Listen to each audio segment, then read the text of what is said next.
Esther capítulo 4, versículos 15 ao 17 diz o seguinte: Então disse Esther que respondessem a Mordecai: Vai e ajunta todos os judeus que se acharem em Susã, e jejuai por mim, e não comais nem bebais por 3 dias, nem de noite nem de dia.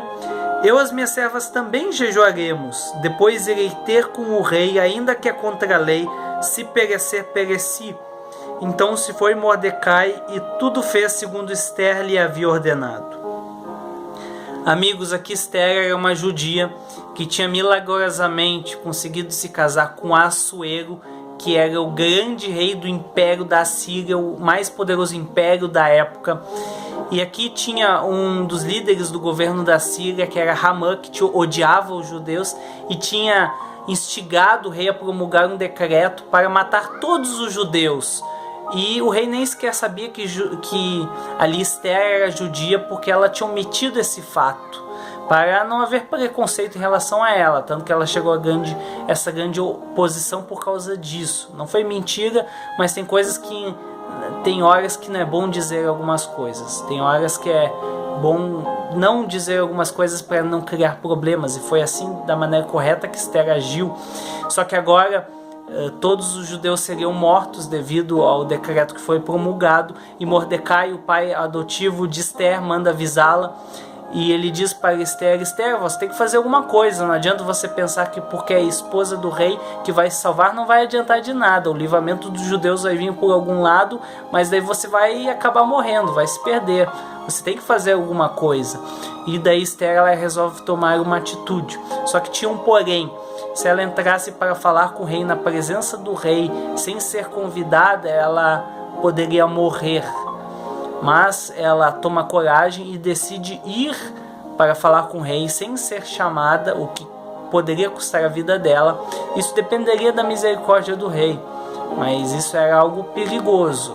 Mas ela decide ir na presença do rei, mas ela não se bota em perigo de maneira desnecessária, porque ela pede para que Mordecai e os judeus ali da cidade de Susã, eles jejuassem por ela, e ela e as suas servas também jejuaram. Então era um bocado de gente jejuando por 3 dias pelo que ia acontecer. Então Esther, ela fez todo o possível para que as melhores consequências fossem geradas, para que houvesse os melhores resultados. E ela jejuou clamando a Deus por um milagre, por uma intervenção. E é isso que Deus fez. Tanto que ela consegue entrar na presença do rei, o rei concede misericórdia a ela, e é tanto milagre que o rei até disse: Esther, pede o que você quiser, até metade do reino eu vou te dar. E daí Esther pede algumas coisas e a história se segue. Leia o livro de Esther completo aí em casa, você vai gostar. Mas no final das contas, os judeus são libertos, e quem acaba morrendo são os inimigos deles, e Ramã e seus filhos. Mas os judeus se salvam por causa de uma intervenção divina, livrando eles dos seus adversários.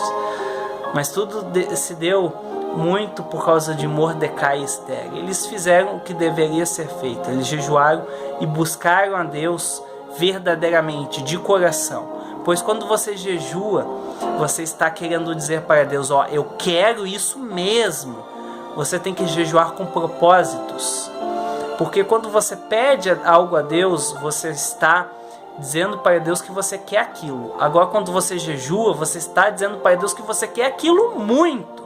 E quando você ora muito e jejua muito, todo dia, orando sem parar e jejua constantemente, você está querendo dizer para Deus que você quer algo desesperadamente.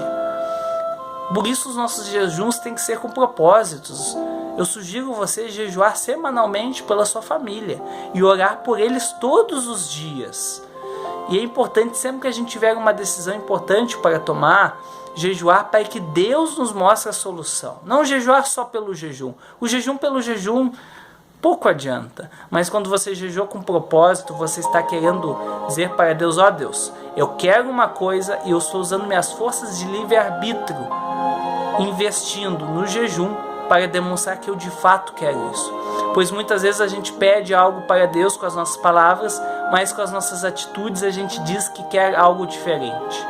Pois a gente serve a Deus por um lado e por outro lado a gente faz algo diferente, demonstrando que de fato não quer Deus do nosso lado. Mas você tem que ser diferente. Diga para Deus através de orações, de jejuns e do seu esforço que você quer a presença dele todo dia. E faça o possível, assim como Esther, para que tudo dê certo. Se você tem uma entrevista de emprego nessa nova semana que vai se iniciar, ore a Deus, peça que Deus te ilumine e vá com você. Se você tem um desafio, algum problema a resolver, peça que Deus te ajude. Se no caso você tem uma decisão para tomar, talvez um curso que você tem que decidir fazer ou não, uma faculdade, que você tem que escolher entre faculdade A, B ou C, peça a orientação para Deus, para que Deus te mostre se você tem a decisão de se deve comprar algo ou não, ou como você deve sair de uma crise financeira, ou o que você deve fazer para reatar relacionamentos, ou o que você deve fazer para se aproximar mais de Jesus, para vencer aquele pecado que tanto te escraviza. Pede ajuda para Jesus. Ore, jejue, faça o seu máximo. Faça como Esther. Estude o livro de Esther. Veja como ela agiu. Imite Esther. E imite principalmente a Jesus, pois fazendo assim, tenha certeza que Deus vai agir na tua vida de maneira poderosa.